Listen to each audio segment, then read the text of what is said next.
Hi guys, Simply Monica here, doing a little video about nasty scraggly ends. Okay, so I was washing my hair and it's been 2 months since I actually twisted it. Forgive the noise out there. I mean, it's an early in the morning. That's what it is. So I just decided to really twist it, give it a good pampering, love, the whole 9 yards.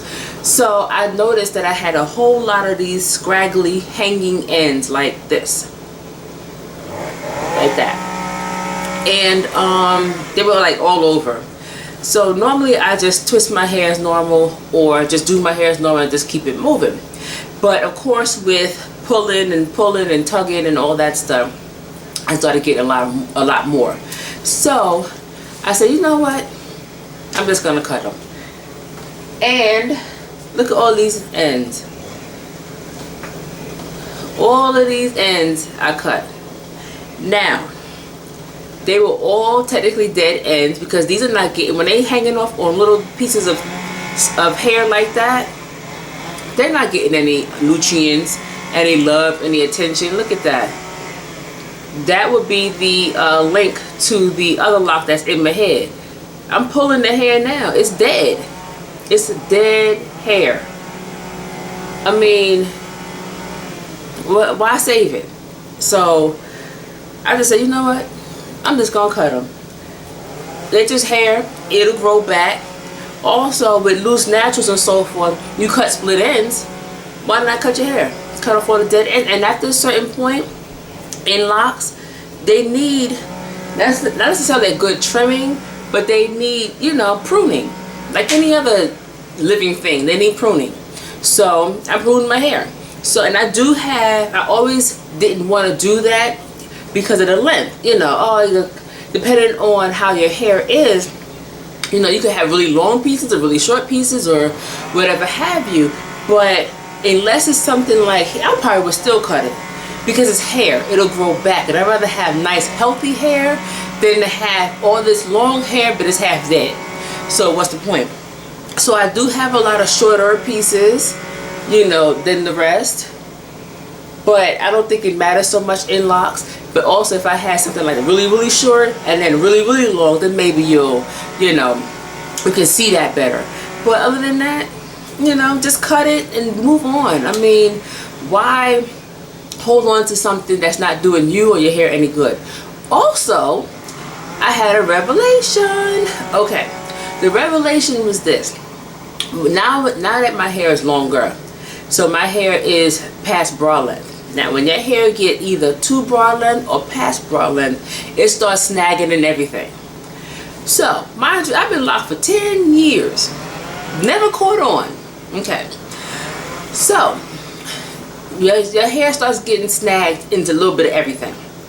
The seat belts, the couch cushions, all that stuff. When you're sitting down and whatever happens. So, to help relieve that, which will help to relieve all these little dangly ends and stuff like that, just pull your hair this way. Just over your shoulder, over your neck. Every time I sit down, I pull my hair over my shoulders.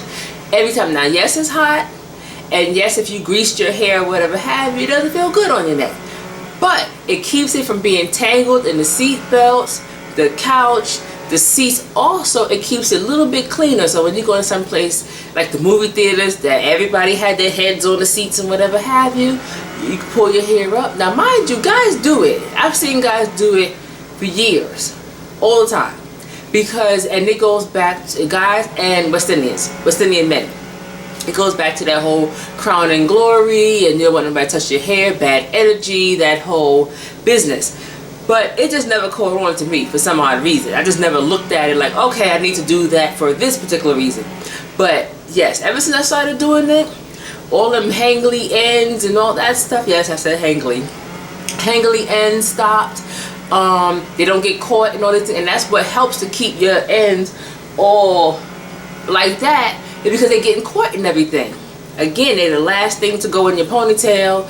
They are touching everything and all that stuff. But to help alleviate that, put your hair on your shoulders.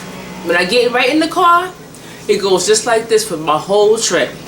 Doesn't get tangled, doesn't pull, nothing. When I go sit down somewhere, especially in somebody's house, my house, whatever have you, my hair goes just like this. Very simple. And my hair is not terribly long, as you can see. It's almost full waist length, almost. But yeah, I gave you a tip and advice. You see that? All in one. But yes, so cut your hangly ends. I'm saying it again, so that's the word.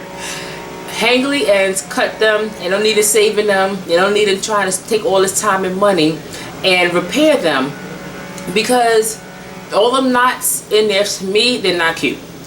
And I have one lock, it's probably pulled up now, that has tons of knots in them. Because I'm like, oh, let me save it. And tons of knots in them. And in the big scheme of things, you can't see it.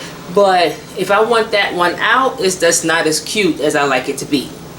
So cut them ends, unless it's something like up here, where it's really, really noticeable, or in the front or something. I could understand you repairing it or something like that. But if it's in the back or on the end or something like that, it'll grow back. It's hair. It's hair. And sometimes when you're a loose natural, or when you permed or whatever have you, and you have to cut your ends, sometimes you got to cut more than you like. So you would think you have to cut about this much. Sometimes you have to cut this much. So same thing with locks. Prune your locks. That's it. Peace out.